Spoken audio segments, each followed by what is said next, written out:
Hi friends, അപ്പോൾ നമ്മൾ പുതിയൊരു വീഡിയോയിലേക്ക് എല്ലാവർക്കും സ്വാഗതം. അപ്പോൾ നമ്മൾ ഇന്ന് ബിരിയാണിയാണ് ഉണ്ടാക്കാൻ പോകുന്നത്. ഒരു തട്ടിക്കൂട്ട് ചെറിയൊരു ബിരിയാണിയാണ് കേട്ടോ. പെട്ടെന്ന് നമ്മൾ ഉണ്ടാക്കാമെന്ന് തീരുമാനിച്ചതാണ്. അപ്പോൾ അതിന് വേണ്ടിയിട്ട് നമ്മൾ സബോള എടുത്തു, പച്ചമുളക്, തക്കാളി, മല്ലിയില, പുതിന, കറിവേപ്പില, ഇഞ്ചി, വെളുത്തുള്ളി ചതച്ചെടുത്തു കേട്ടോ. പേസ്റ്റ് ആക്കിയിട്ടില്ല, ഒന്ന് ചതച്ചതേ ഉള്ളൂ. അത് കഴിഞ്ഞിട്ട് അതിന് വേണ്ടിയിട്ടുള്ള നട്ട്സുകളൊക്കെ എടുത്തിട്ടുണ്ട്. അണ്ടിപ്പരിപ്പ്, മുന്തിരി, പട്ട, ഗ്രാമ്പൂ, ഏലക്ക, പെരിഞ്ജീരകം എല്ലാം എടുത്തിട്ടുണ്ട്. അതിന് വേണ്ടിയിട്ടുള്ള മസാലക്കൂട്ട് എടുത്തിട്ടുണ്ട്. അതിന് നമ്മൾ ഓയിലാണ് യൂസ് ചെയ്യുന്നത്. പിന്നെ നെയ്യ് എടുത്തിട്ടുണ്ട് അതിന് വേണ്ടിയിട്ടുള്ളത്. അപ്പോൾ നമുക്ക് ബിരിയാണി ഉണ്ടാക്കിയാലോ? ഓക്കെ ഫ്രണ്ട്സ്, ആദ്യമായിട്ട് നമ്മൾ ബിരിയാണി ചട്ടി അടുപ്പത്ത് വെച്ചിട്ടുണ്ടായിരുന്നു. അത് ചൂടായതിന് ശേഷം നമ്മൾ ഓയിൽ കുറച്ച് ഒഴിച്ചു കൊടുത്തിട്ടുണ്ട്. അത് കഴിഞ്ഞിട്ട് നമ്മൾ ആ ഓയിൽ ചൂടാവാൻ വെയിറ്റ് ചെയ്യാണ്. ചൂടായതിന് ശേഷം എണ്ണയിലേക്ക് നമ്മൾ സബോള ഇട്ട് കൊടുത്തു കേട്ടോ.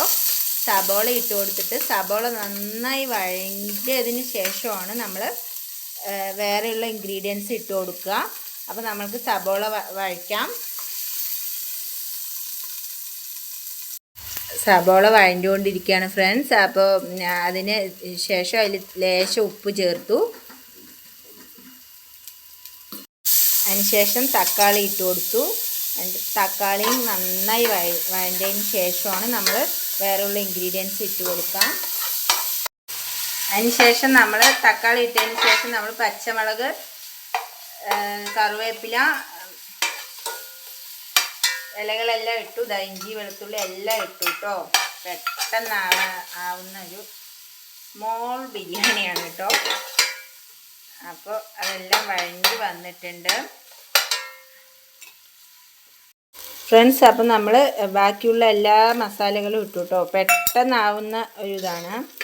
അപ്പോൾ അത് അല്ലെങ്കിൽ വറുത്ത് കോരിയിട്ടൊക്കെ ഇടുക. അപ്പോൾ ഇതിങ്ങനെ ഇട്ടു, എല്ലാം ഇട്ടിട്ട് നമ്മൾ ഈ ഒരു പാത്രത്തിലായിരുന്നു ബിരിയാണി അരി എടുത്ത് കഴുകി വെച്ചിട്ടുണ്ടായിരുന്നത്. അപ്പോൾ ആ പാത്രത്തിൽ ഒരു പാത്രം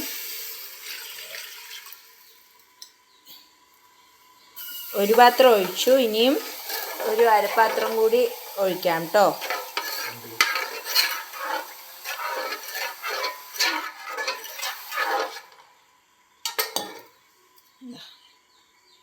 ഇനി അങ്ങനെ 1.5 പാത്രം വെള്ളം നമ്മൾ ഒഴിച്ചു കൊടുത്തതിന് ശേഷം നമ്മൾ സബോളയിൽ നേരത്തെ കുറച്ച് ഉപ്പിട്ടിട്ടുണ്ടായിരുന്നേ. ഇനി ലേശം കല്ലുപ്പ് കൂടെ കുറച്ചിട്ട് കൊടുത്തു. അതിന് ശേഷം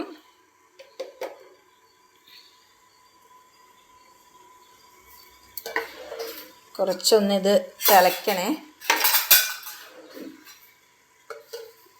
ഇതാണ്ടോ ഇട്ട് കൊടുത്തിട്ടുണ്ട്. അത് കഴിഞ്ഞിട്ട് നമ്മൾ ജസ്റ്റ് ഒരു സ്പൂൺ നെയ്യ് ഇട്ട് കൊടുത്തിട്ടുണ്ട്.